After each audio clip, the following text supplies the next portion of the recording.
Y vamos a leer un pasaje que leímos hace 2 semanas atrás. Y le vamos a añadir un verso más. Y vamos a ver algo que yo quiero compartir con ustedes en el día de hoy. Y como yo les pido siempre que me ayuden con esto, ¿verdad? O que participen conmigo si a ustedes les gusta. Pero abra su imaginación un poquito. Ubíquese en el primer siglo de la historia. Vamos a transportarnos mentalmente al año 50 y pico por ahí. Y vamos a imaginarnos qué es lo que no leemos en este pasaje, pero que pudiéramos entender quizás que está sucediendo. Así que vaya conmigo al libro de los Hechos, el capítulo 18 y el verso 18 en adelante, y lo voy a proyectar en su pantalla. Y vamos a leer la palabra de Dios, y esta es la palabra de Dios. ¿Usted le da gracias a Dios por eso? Qué bueno es leer la palabra de Dios. Y Lucas dice lo siguiente: después Pablo se quedó en Corinto un tiempo más y luego se despidió de los hermanos y fue a Cencrea, que quedaba cerca de allí. Se rapó la cabeza según la costumbre judía en señal de haber cumplido un voto. Y después se embarcó hacia Siria y llevó a Priscila y a Aquila con él. Primero se detuvieron en el puerto de Éfeso, donde Pablo dejó a los demás. Y mientras estuvo en Éfeso, fue a la sinagoga para razonar con los judíos. Y le pidieron que se quedara más tiempo, pero él se negó. Al irse, sin embargo, dijo: si Dios quiere, regresaré. Diga conmigo: si Dios quiere, regresaré. Entonces zarpó de Éfeso. Y la siguiente parada fue en el puerto de Cesarea. De allí subió y visitó a la iglesia de Jerusalén y luego regresó a Antioquía. Y después de pasar un tiempo en Antioquía, Pablo regresó por Galacia y Frigia, donde visitó y fortaleció a todos los creyentes. Una historia simple, ¿verdad? Y Pablo usa esta expresión que vemos en el versículo 21. Si Dios quiere, diga conmigo: si Dios quiere. Cuando nosotros usamos esta expresión a veces, la usamos de dos maneras diferentes. Quizás la decimos en el sentido de que si Dios quiere, algo va a suceder. Y es una manera como de tirarnos a la voluntad de Dios, como que no hay otra alternativa. Y en un sentido, quizás eso es verdad. Quizás también usamos esta expresión, si Dios quiere, en una manera de decir: yo voy a hacer algo a menos que Dios me lo impida. Y tenemos que pensar si una o la otra es la manera correcta. Y cuando Pablo dice esto, Lucas simplemente nos está diciendo que Pablo acaba de terminar un voto religioso que él hizo de los judíos, un voto que se llama un voto nazareo. Usted puede buscar eso en el Antiguo Testamento a ver qué quiere decir. Pero era un tipo de voto donde la persona decía: voy a sacrificar algo, voy a hacer algo, en una oración que hacía Dios. Y ese voto debía cumplirse en Jerusalén para un judío si él podía ir. Así que Pablo va a salir de Corinto y va a llegar a Jerusalén a cumplir con su voto. Eso es lo que Lucas nos dice. Y si Dios quiere de Pablo, ¿cuál de esos dos quizás pudiera haber sido? Estaba diciendo Pablo: si Dios quiere, o Pablo estaba diciendo: yo voy a hacer esto a menos que Dios no quiera. Y tenemos que pensar, quizás la primera no es la manera correcta de ver las cosas, porque nosotros no tenemos una filosofía religiosa oriental. Nosotros no creemos en el karma. Nosotros no creemos en el destino. Nosotros creemos que Dios controla todas las cosas, ¿verdad que sí? Todas las cosas están en la mano de Dios. Así que nosotros pensamos que sí, si Dios quiere, pues las cosas suceden. Si Dios no quiere, las cosas no suceden. Así que en un sentido quizás esa es la manera. Pero también entendemos que yo no puedo controlar a Dios, ¿verdad que no? Yo no puedo decir: yo voy a hacer esto a menos que Dios me diga que no, porque en un sentido yo estaría diciendo que Dios tiene como que someterse a mis planes y cambiármelo a la fuerza, y nosotros no tenemos ese tipo de relación con Dios. Así que, ¿qué estaría diciendo Pablo cuando dijo, si Dios quiere, regresaré a esa ciudad de Éfeso. Y yo quiero con ustedes, leyendo este pasaje y viendo algo, yo quiero que hagamos un tipo como de reflexión hoy, que pensemos un poquito, que usted piense conmigo y pensemos qué estaba pensando Pablo cuando dijo esto. ¿Cuáles eran las cosas que motivaban a Pablo? ¿Cuál era el verdadero significado de su vida? ¿Usted se ha preguntado a veces cuál es el verdadero significado de mi vida? ¿Para qué estoy yo aquí? ¿Usted se ha hecho esa pregunta existencial? Quizás no, porque usted está muy preocupado porque tiene que ir mañana al empleo, ¿verdad? Al trabajo, lo que sea. Pero de vez en cuando a veces uno dice, ¿y para qué estoy yo aquí? ¿Cuál es el propósito de mi vida? Y yo te hago esa pregunta a ti en el día de hoy. ¿Para qué estás tú aquí? ¿Qué es lo que te motiva a tu diario vivir? ¿Cuál es el verdadero significado de tu vida? ¿Te has pensado en eso? Miren, yo les he dicho que a mí me gusta dejar que mi imaginación vuele cuando leo la Biblia. Y lo digo con respeto porque yo no le añado nada a la Biblia, pero donde Lucas no me da detalles, yo me pongo a pensar. ¿Y cómo decidió Pablo en qué barco se iba a embarcar? ¿Y cómo decidió Pablo cuál línea de barcos iba a tomar para ir de regreso a Cesarea? Porque entendemos lo que dice Lucas aquí. Pablo va de regreso a Jerusalén a cumplir su voto y de ahí va a ir a Antioquía, que es su ciudad base donde él ha salido antes, y va luego a emprender su tercer viaje. Y en 3 versículos Lucas resuelve meses de historia y nos deja igualitos, ¿verdad que sí? ¿Usted se ha puesto a pensar qué estaba pensando Pablo? ¿Qué estaba planificando Pablo? Nosotros no sabemos, porque Lucas no nos los dice. Pero miren, escúchenme bien. Nosotros, los seres humanos, hacemos y decimos, y lo que hacemos y decimos demuestra lo que sentimos en el corazón, donde está nuestra voluntad. Así que lo que tú haces y decides demuestra lo que está en tu corazón. El proverbista dice, así como el rostro se refleja en el agua, el corazón refleja a la persona tal como es. Así que si yo quiero saber qué estaba pensando Pablo, si yo quiero imaginarme cuáles eran las cosas que formaban los patrones en su vida, pues yo puedo ir a ver qué él dijo y qué él hizo, ¿verdad que sí? Digan sí, pastor, porque es verdad. Si yo quiero saber cuáles son tus valores, si yo quiero saber cuáles son las cosas que te motivan a ti, ¿qué yo tengo que hacer? Hablar contigo y ver lo que tú haces, y ver cómo tú opinas, y ver cómo tú te comportas, ¿verdad? Así que nosotros vamos a ver algo así de la vida de Pablo brevemente aquí, en pasajes y situaciones que hubiesen sucedido antes de este capítulo 18 del libro de Hechos. Así que, ¿qué ha dicho Pablo acerca de su vida? ¿Qué dice Pablo acerca de la manera que él piensa? Para entonces nosotros así entender cómo es y por qué es que él usa esta expresión, si Dios quiere, y entender qué es lo que él decía cuando decía eso. Porque vamos a ver los valores que rigen y dirigen la vida de Pablo. Vamos a ver que sus decisiones se basan en la manera en que él tiene una relación con Dios. Y vamos a ver que eso le daba a Pablo un claro sentir de lo que él tenía que hacer. ¿Tú quieres tener un claro sentir en tu vida de cuál es el propósito de tu vida? ¿Para qué tú estás aquí? ¿Por qué tú despertaste esta mañana? ¿Tú quieres tener eso? Pues mira, vamos a estudiar la vida de Pablo, que nos va a decir 2 o 3 cosas importantes. Y lo primero es esto, mira, Pablo había tenido un encuentro transformador con Jesús. Nosotros conocemos la historia, ¿verdad? Pablo, cuyo nombre era Saulo en hebreo, era un defensor de su fe.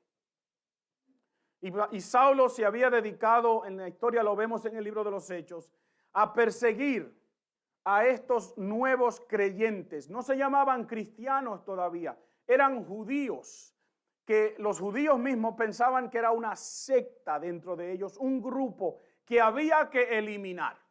Y Saulo se había dedicado a eso. Y en uno de sus viajes de eliminación, si podemos llamarlo así, camino a una ciudad de Damasco, Jesús se le apareció en una manera espectacular, ¿verdad que sí? Y Saulo tuvo un encuentro con Jesús que cambió su vida. Cambió completamente la manera en que Pablo vivía y pensaba. Y yo te digo algo en el día de hoy a ti. Cuando el ser humano tiene un encuentro sobrenatural con Jesús, su vida cambia dramáticamente desde ese día en adelante. Y yo te hago la pregunta, ¿has tenido tú un encuentro con Jesús de esa manera? Si yo analizo tu vida, yo viera cambios dramáticos de antes y después. Ese cambio dramático que Jesús hace en tu vida te da propósito para tu vida, te da una visión para tu vida, guía los pasos que tú has de dar. Así que lo primero que yo veo en la vida de Pablo es que este encuentro con Dios, con Jesús, cambió dramáticamente su vida. Mire, muchos conocen de Jesús, ¿verdad que sí?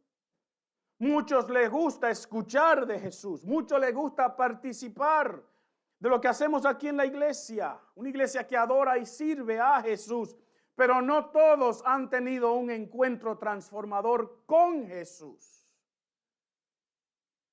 Y no es porque Jesús no quiera encontrarse contigo, es que quizás somos como Saulo, religiosos pero no convertidos, celosos de una fe, pero no de la fe en Jesús. O peor, quizás como Saulo pensamos que estamos en lo correcto y estamos horriblemente equivocados. ¿Has tenido tú un encuentro transformador con Jesús?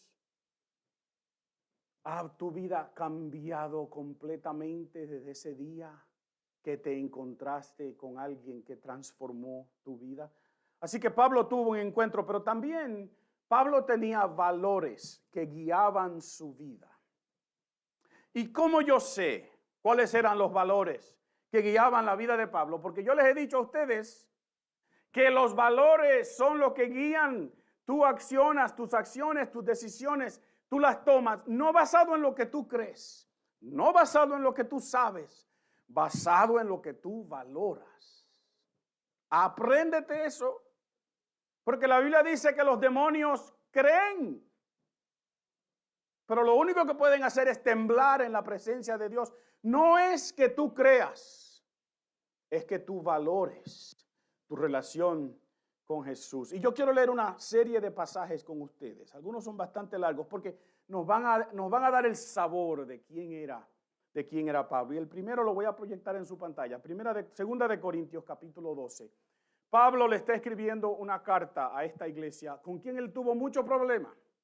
La carta de donde él salió cuando leímos al principio en nuestro pasaje, ¿verdad? 18 meses él estuvo allí. Le escribió 2 cartas a esta iglesia, la segunda de ellas defendiendo quién él era. Porque esta iglesia no le daba a Pablo crédito por ser apóstol, ni querían escuchar lo que él decía. Y él dice, mi jactancia no servirá de nada, sin embargo debo seguir adelante. A mi pesar contaré acerca de visiones y revelaciones que provienen del Señor. Y Pablo cuenta que hace 14 años fui llevado hasta el tercer cielo. Si fue en mi cuerpo o fuera de mi cuerpo, no lo sé. Solo Dios lo sabe. Es cierto, solo Dios sabe si estaba yo en mi cuerpo o fuera del cuerpo, pero sí sé que fui llevado al paraíso y oí cosas tan increíbles que no pueden expresarse con palabras, cosas que a ningún humano se le permite contar. De esa experiencia, ¿vale la pena jactarse? ¿Ustedes no creen que él valía la pena? Él podía decir, yo he tenido una experiencia que más nadie ha tenido. Pero él dice que, pero no voy a hacerlo. Solamente me jactaré de mis debilidades. ¿Cuándo fue la última vez que usted dijo eso? quisiera jactarme, no sería ningún necio al hacerlo, porque estaría diciendo la verdad, pero no lo haré, porque no quiero que nadie me atribuya méritos más allá de lo que pueda verse en mi vida o oírse en mi mensaje, aun cuando he recibido de Dios revelaciones tan maravillosas. Así que, para impedir que me volviera orgulloso, se me dio una espina en mi carne, un mensajero de Satanás para atormentarme e impedir que me volviera orgulloso. En 3 ocasiones distintas le supliqué al Señor que me lo quitara. Y cada vez Él me dijo, mi gracia es todo lo que necesitas. Esa respuesta a una oración no la queremos, ¿verdad que no? Cuando le pedimos a Dios que haga algo por nosotros y le repetimos y le insistimos 3 veces, quita esto. Y Dios nos dice, mi gracia es suficiente. Mi poder actúa mejor en la debilidad. Así que ahora me alegra jactarme de mis debilidades para que el poder de Cristo pueda actuar en mí. Es por esto que me deleito en mis debilidades y en los insultos, en privaciones, persecuciones y dificultades que sufro por Cristo, pues cuando soy débil, entonces soy fuerte. Pablo era un hombre humilde. Con todo lo que había hecho, con todo lo que había recibido del Señor, Pablo decía, yo prefiero glorificarme o que me den crédito por mis debilidades. Pablo dice, mi antiguo yo ha sido, lo leímos hoy, ¿verdad? En la versión Reina Valera, que quizás tiene un sabor que nos gusta más quizás de vez en cuando. Con Cristo estoy juntamente crucificado y ya no vivo yo, mas vive Cristo en mí. Mi antiguo yo ha sido crucificado con Cristo. Ya no vivo yo, sino que Cristo vive en mí. Así que vivo en este cuerpo terrenal confiando en el Hijo de Dios, quien me amó y se entregó a sí mismo por mí. Con Cristo estoy juntamente, ¿qué? ¿Cuándo fue la última vez que tú le diste gracias a Jesús porque estás crucificado con Él?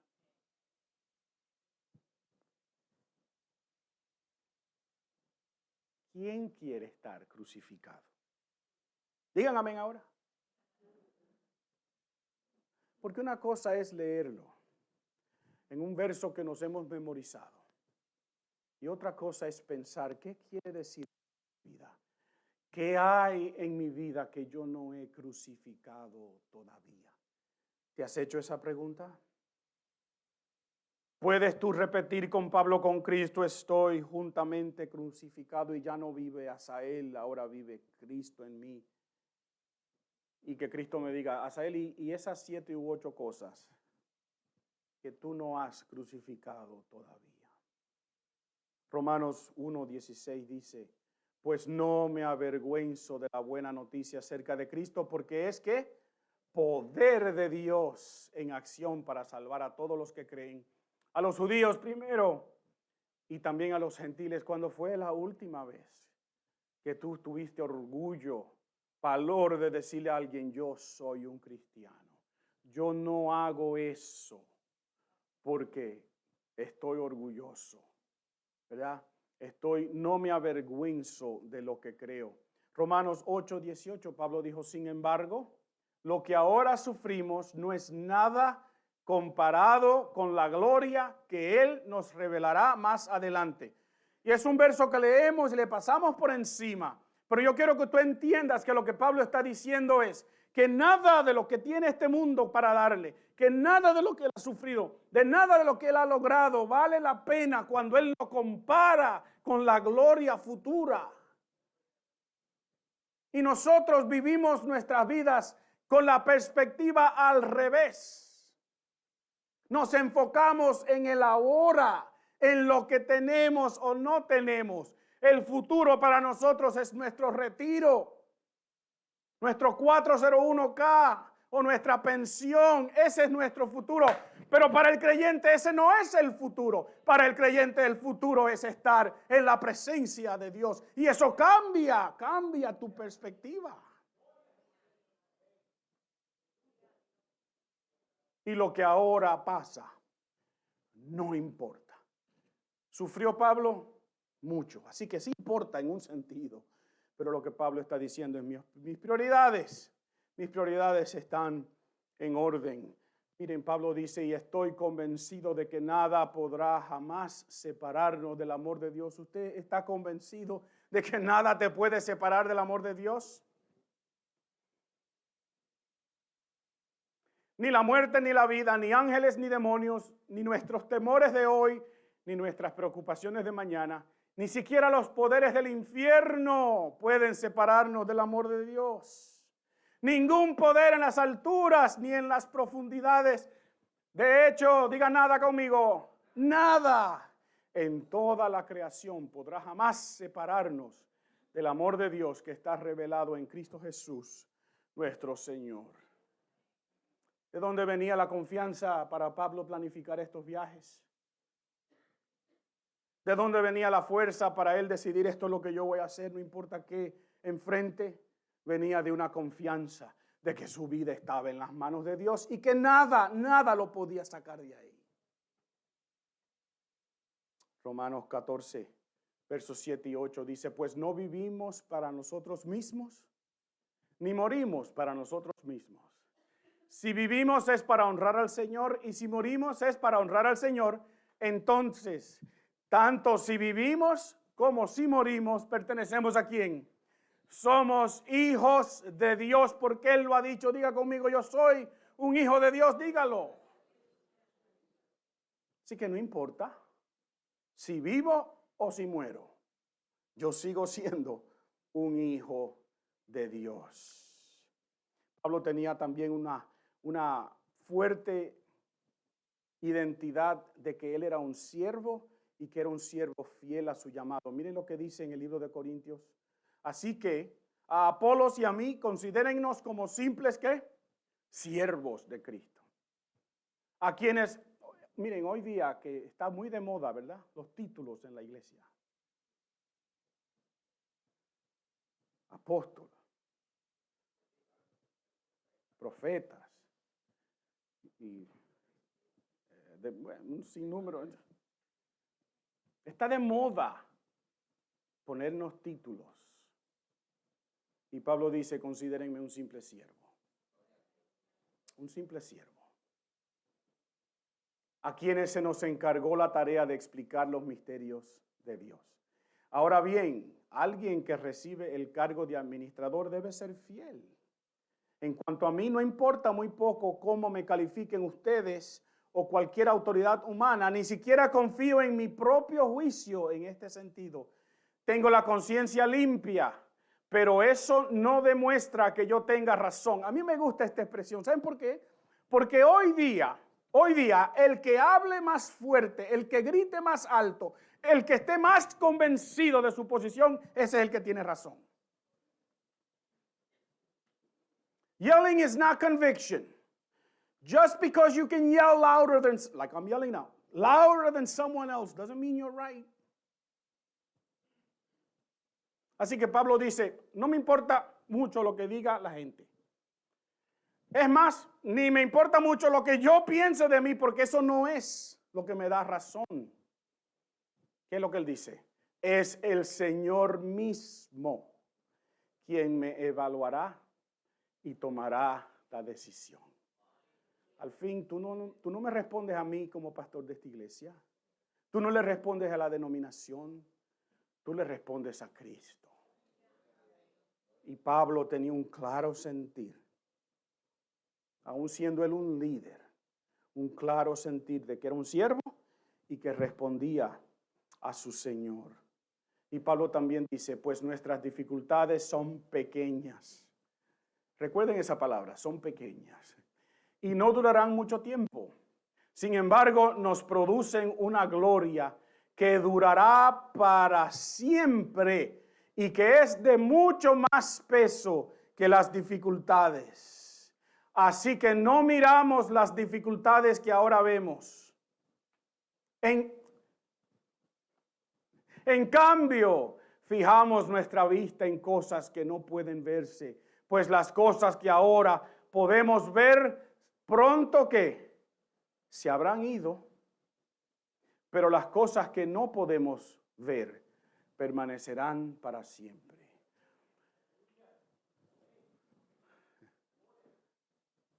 Piensa en lo que Pablo acaba de decir.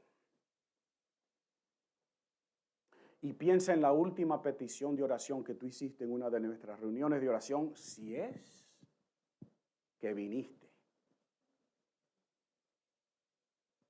Porque la mayoría de nosotros brillamos por nuestra ausencia. Esto es un paréntesis pastoral.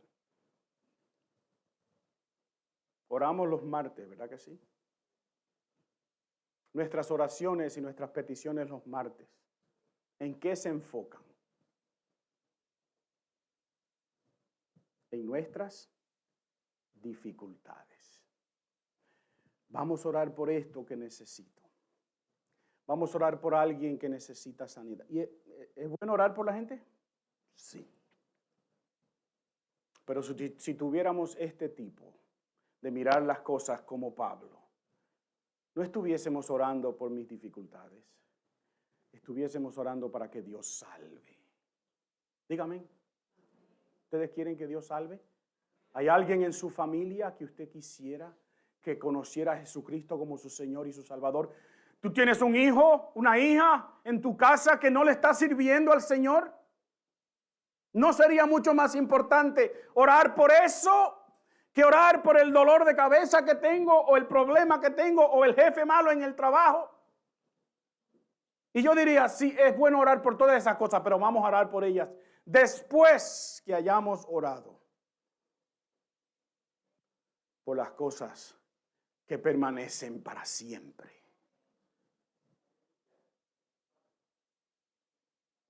Y si pudiéramos resumir estos pensamientos que Pablo ha expresado, quizás lo que sobresale es que Pablo valora su relación con su Dios y con Jesús por encima de todas las cosas. Eran sus valores lo que guiaban su vida. ¿Cuáles son los valores que guían tu vida? Hazte esa pregunta ahora mismo. What values rule your life? What values form the parameters of your road that you're on?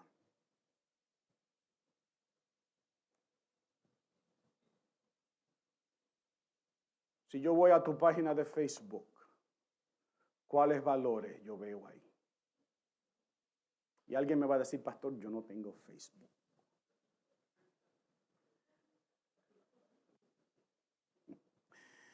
Pero si yo le pregunto a alguien que janguea contigo y le digo, ¿qué fue lo último que te dijo fulano? Me dice, ay, pastor. Porque no tiene que ser lo que publicamos en Facebook o en Twitter o en Instagram o lo que usted use. Pero a veces eso refleja cuáles son tus valores, ¿verdad que sí? Pero si yo le pregunto a alguien cerca de ti, a tu esposo, tu esposa, tu hijo, tu hija, a algún familiar, alguien con quien tú trabajas, y le digo, ¿cómo es esta persona? ¿Qué dice? ¿Qué es lo que expresa? ¿Cuáles valores? ¿Cuáles valores se notarían? Porque nuestros valores definen nuestras acciones. Acuérdate de eso. Y lo tercero que yo veo en la vida de Pablo es que él tenía un claro sentir de misión. Un claro sentir de qué era lo que él tenía que hacer. Desde que Jesús lo llamó, en ese camino a Damasco, Pablo entendió que su misión era predicar el evangelio. Por eso salió de Antioquía en 2 ocasiones, ya lo hemos visto aquí en el libro de los Hechos, y ahora se nos dice que va a salir por tercera vez. Había enfrentado sufrimiento, cárcel, desprecio, abandono, naufragio, y aún así, nada, sí, lo habían golpeado, lo voy a decir ahora, nada lo detenía para hacer lo que era, y él sabía que era su misión. Y noten lo que él escribe también a los Corintios. hablando de estas otras personas que los corintios alababan mucho. Y él les pregunta, ¿son siervos de Cristo? Sé que sueno como un loco, pero yo le he servido mucho más. Aquí vamos a ver los pocos sufrimientos de Pablo. Miren, escuchen bien, miren. He trabajado con más esfuerzo, me han encarcelado más seguido, fui azotado innumerables veces y enfrenté la muerte en repetidas ocasiones. En 5 ocasiones distintas los líderes judíos me dieron 39 latigazos. 3 veces me azotaron con varas, 1 vez fui apedreado, 3 veces sufrí naufragios, 1 vez pasé toda una noche y el día siguiente a la deriva del mar. He estado en muchos viajes muy largos. Enfrenté peligros de ríos y de ladrones, enfrenté peligros de parte de mi propio pueblo, los judíos, y también de los gentiles. Estos son los pequeños sufrimientos de Pablo, ¿se acuerdan? Enfrenté peligros en ciudades, en desiertos y en mares, y enfrenté peligros de hombres que afirman ser creyentes, pero no lo son. He trabajado con esfuerzo y por largas horas, y soporté muchas noches sin dormir, he tenido hambre y sed y a menudo me he quedado sin nada que comer. He temblado de frío sin tener ropa suficiente para mantenerme abrigado. Y como si eso no fuera suficiente, Pablo dice, además de todo eso, a diario llevo la carga de mi preocupación por todas las iglesias. ¿Tenía Pablo un claro sentir de sumisión en la vida, sí o no? A pesar de sus sufrimientos, él sabía para dónde iba. ¿Quién de nosotros hubiese aguantado tales cosas? ¿Hubiese yo aguantado 5 veces que me den 39 latigazos? ¿Sabían ustedes que son 39? Porque el número 40 es muy significativo para los judíos. Así que darle a una persona 39 latigazos en vez de 40 era un acto de misericordia. Así que en vez de darte 40 chancletazos, te voy a dar 39. Imagínense que la próxima vez que usted castiga a uno de sus hijos, no me voy a meter por ahí. En vez de darte 5 cocotazos, te voy a dar 4. 5 veces a Pablo le dieron 39 latigazos. Y él dice, eso es cosas pequeñas que me han sucedido. ¿Por qué no se rendía Pablo? Miren lo que él dice. Cuando llegaron, estando en Éfeso, él se va. Pablo declaró, ustedes saben que desde el día que pisé la provincia de Asia hasta ahora, he hecho el trabajo del Señor con humildad y con muchas lágrimas. He soportado las pruebas que me vinieron como consecuencia de las conspiraciones de los judíos. Nunca me eché para atrás a la hora de decirles lo que necesitaban oír, ya fuera en público o en sus casas. He tenido, diga conmigo, un solo mensaje, dígalo, he tenido un solo mensaje para todos los judíos y los griegos por igual.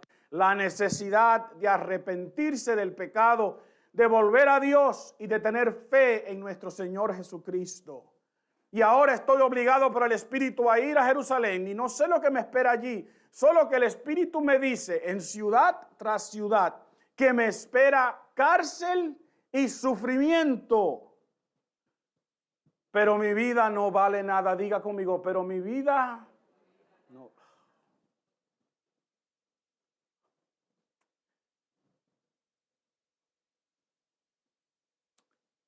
Que cuando terminemos nuestra tarea aquí en la tierra, alguien diga de ti, de mí, pero su vida no valió nada a menos que la haya usado. ¿Te atreves tú a decir, pero mi vida no vale nada para mí a menos que la use? para terminar la tarea que me asignó el Señor Jesús. La tarea de contarles a otros la buena noticia acerca de la maravillosa gracia de Dios. ¿Tenía Pablo un claro sentir de cuál era su misión? Mi vida no vale nada a menos que la use para lo que Dios me llamó. Y por eso, cuando leímos al principio y vemos la frase simple que Lucas usa, después de pasar un tiempo en Antioquía, Pablo regresó por Galacia y Frigia, donde visitó y fortaleció a todos los creyentes. Qué simple lo que dice Lucas, ¿verdad?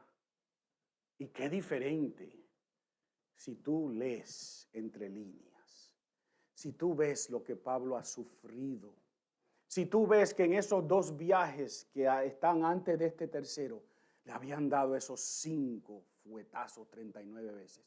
¿Tú saldrías otra vez a visitar las iglesias y fortalecerlas? Yo escribiera una carta de disability y le dijera a mi superintendente, yo creo que ya yo di literalmente el pellejo. Mande a otro más joven.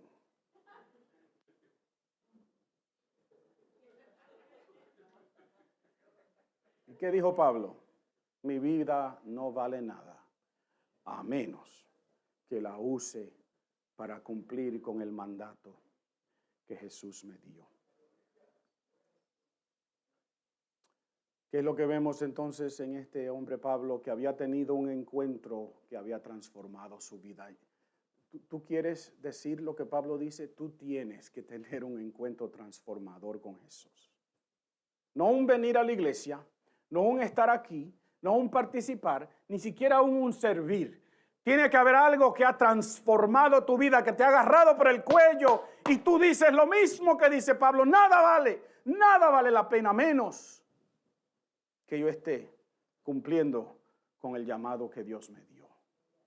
Porque Pablo tenía definido claramente cuáles eran los valores que iban a regir su vida. Las decisiones que tú tomas, tú no las tomas por lo que crees, las tomas por lo que valoras. Y porque Pablo sabía plenamente cuál era su misión en la vida. ¿Y sabes algo? Hoy tú despertaste, tú decidiste venir aquí, ¿verdad que sí? O vernos por cámara. Como muchos domingos. Mañana vuelves a tu empleo o a los quehaceres que definen tu diario existir. Y yo te pregunto, ¿será eso todo lo que hay en tu vida? ¿Será eso todo el significado de tu vida? ¿Quieres entender el por qué despertaste esta mañana? ¿Quieres sentir que vale la pena vivir el día de hoy? ¿Quieres tener un propósito claro para tu vida cada día? Pues ya yo te dije cómo. Tienes que tener un encuentro con Jesús que transforma tu vida. Y hoy Dios te da esa oportunidad. Si tú nunca has profesado a Jesucristo como tu Señor y tu Salvador, hoy es el día que Dios te ofrece esa transformación. No nada que pueda hacer la iglesia por ti. Nosotros no podemos hacer nada por ti excepto alabar contigo, orar contigo, estar contigo. Solamente Dios transforma a través de lo que hizo Jesús en la cruz del Calvario. Y hoy es tu oportunidad. Y hoy yo te digo, define los valores que rigen tu vida. No es lo que crees lo que determina tus acciones. Es lo que tú valoras. Y si yo te pregunto, si nos sentamos juntos tú y yo hoy en privado y analizamos las cosas que tú y yo hacemos y nos fijamos en los valores que rigen nuestra vida, pudiéramos decir que lo encontramos aquí.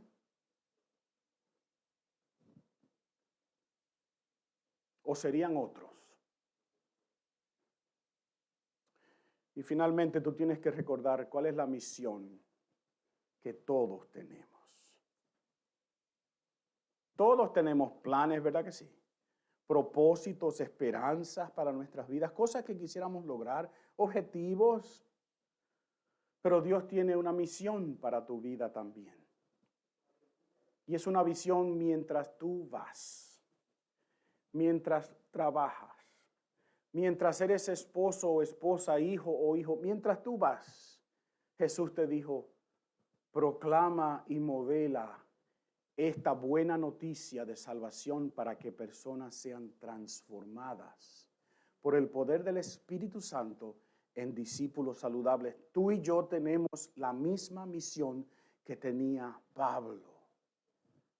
Pablo lo hizo saliendo en viajes misioneros que transformaron su mundo, ¿verdad que sí?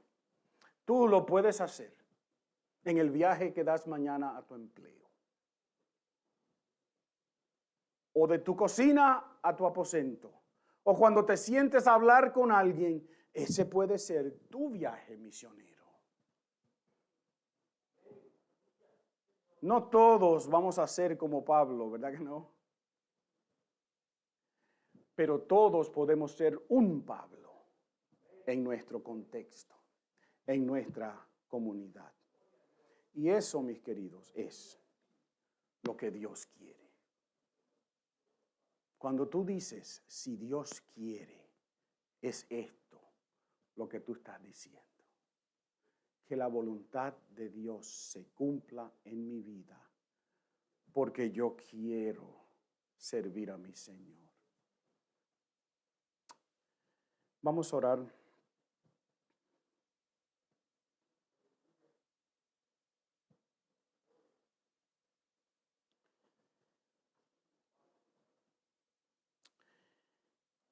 A Pablo le hemos hecho estatuas conmemorando lo grande que es, y eso es bueno. Hay grandes catedrales y iglesias y edificios que tienen su nombre, escuelas. Y eso está bien. Reconocemos lo que Pablo hizo. Reconocemos la manera en que Dios lo usó. Nosotros no vamos a ser como Pablo, pero podemos ser un Pablo. Alguien que diga, nada vale la pena en mi vida, menos que cumpla la misión que Dios tiene para mí. Y yo quiero orar contigo para que hoy tú digas, eso es lo que yo quiero para mi vida.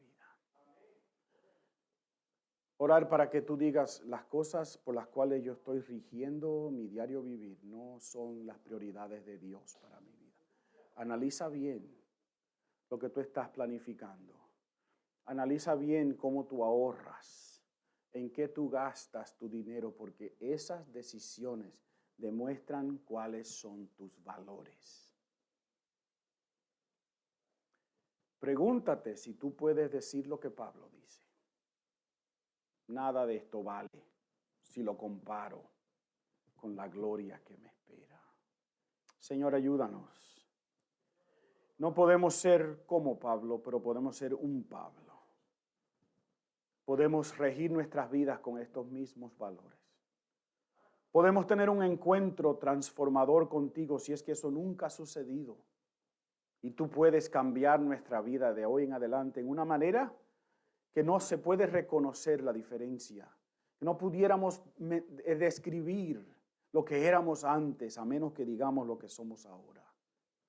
Señor, gracias, gracias, porque tú estuviste con este hombre, que pudo decir, aunque me han dado 39 latigazos 5 veces, considero eso una pequeña dificultad comparado con lo que Dios tiene guardado para mí.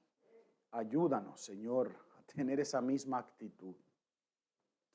Ayúdanos a vivir una vida que proclame y modele a Jesucristo en nuestra comunidad, para que personas sean transformadas en discípulos saludables.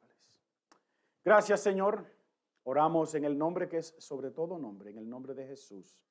Y el pueblo de Dios dice, amén. Pónganse de pie conmigo.